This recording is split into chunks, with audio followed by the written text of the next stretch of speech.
Aujourd'hui, mon phénix s'appelle Vincent Aubry. C'est lors d'un concert de Fleetwood Mac que Vincent a la révélation, il sera organisateur d'événements. Dès l'âge de 16 ans, il construit un meuble sono chez lui et anime soirées étudiantes et mariages. Mais Vincent a une santé fragile. Le 5 décembre 1983, il subit une 4e opération à cœur ouvert. Dès lors, chaque minute compte, il part 4 mois au Brésil. Il concrétise son véritable rêve en 2011 en créant sa société With Up. En mars 2020, la crise de la Covid rebat les cartes.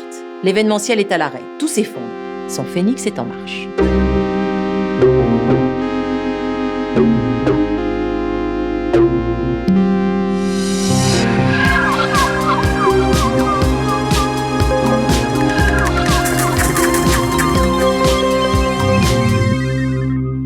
Février 2020, bien avant tout le monde, nos clients commencent à sentir quelque chose. On voit que dans le monde, il y a des pays qui commencent à se confiner.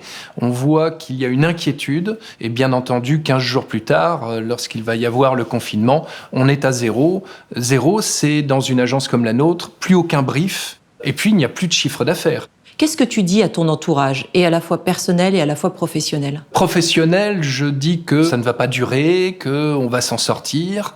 Et personnel, je dis que c'est une catastrophe et que ça va être très compliqué pour repartir. Qu'est-ce qui a été le déclic ? Le stimuli, ça a été de se dire, tiens, ça va durer.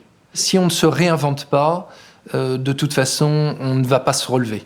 Donc, très rapidement, avec mes associés, on s'est réunis et on a essayé de trouver des solutions pour pouvoir retravailler.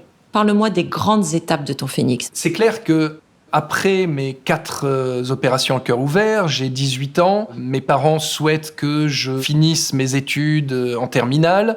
Et moi, plutôt que d'aller dans une maison de repos et de reprendre mes études, je décide de prendre ma vie un petit peu de façon différente et je pars au Brésil, normalement pour quelques semaines. Bon, j'y reste plusieurs mois à réfléchir, à savoir ce que je vais faire de ma vie et ce que j'ai envie. Et c'est là où j'ai réfléchi à des choses qui sont positives, à comment construire un peu la continuité de ma vie. Et à chaque fois qu'il y a un obstacle, et là il y en a eu un assez bon, assez grand sur la crise du Covid, à chaque fois je me dis ok, il faut prendre un tout petit peu de temps pour réfléchir et puis savoir comment on va passer cet obstacle et quelles sont ses solutions. Ces solutions, effectivement, ça a été de regarder un petit peu comment les entreprises pourraient communiquer, comment on peut les accompagner. Et il faut aller beaucoup plus loin que juste une réunion Zoom ou une réunion Teams ou autre. On s'est dit, tiens, c'est assez amusant puisque notre métier, en tout cas moi, mon métier, je le comparais plutôt à organiser une pièce de théâtre. Et aujourd'hui, on va être plutôt sur organiser une émission de télé. Et c'est ça qui était aussi, pour moi en tout cas, très passionnant et un vrai challenge. Est-ce que tu pourrais dire qu'un des points forts de la crise de la Covid, ça a été cette notion de confiance que vous aviez les uns les autres ? La confiance a été très importante entre nous et sans confiance, on ne peut pas construire. Donc il y a un moment donné où c'est important d'accepter aussi parfois des erreurs, d'accepter aussi des choses sur lesquelles nous ne sommes pas d'accord. Mais si on est en confiance entre nous, alors on peut construire des choses vraiment très grandes. Et la confiance, c'est quoi ? La confiance, c'est aussi de pouvoir se dire, vas-y, tu crois en ce projet, vas-y, avance dessus, je te suis. Même si après ça n'aboutit pas, ça n'est pas grave.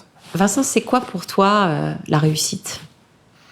Alors c'est assez amusant parce que ma fille, je vais me faire aider, m'a écrit il y a quelques années une phrase. Elle me mettait « Le succès ne se mesure pas tellement à la situation à laquelle on est arrivé dans la vie, mais aux obstacles qu'on a dû surmonter pour cela ». Et j'ai trouvé ça très pertinent. La réussite, c'est pas pour moi une réussite d'argent, mais c'est d'essayer de franchir tous ces obstacles en gardant le sourire, en gardant toujours cette bonne humeur, cette énergie. Et c'est là où j'invite tout le monde à se dire vos projets, ils ne sont pas forcément mauvais ou morts, mais vos projets, il faut les garder. C'est peut-être pas le bon moment pour les sortir, mais vos projets, ils vont peut-être exploser dans quelques mois, années. C'est pas grave, gardez-les bien, c'est de l'or, c'est une pépite.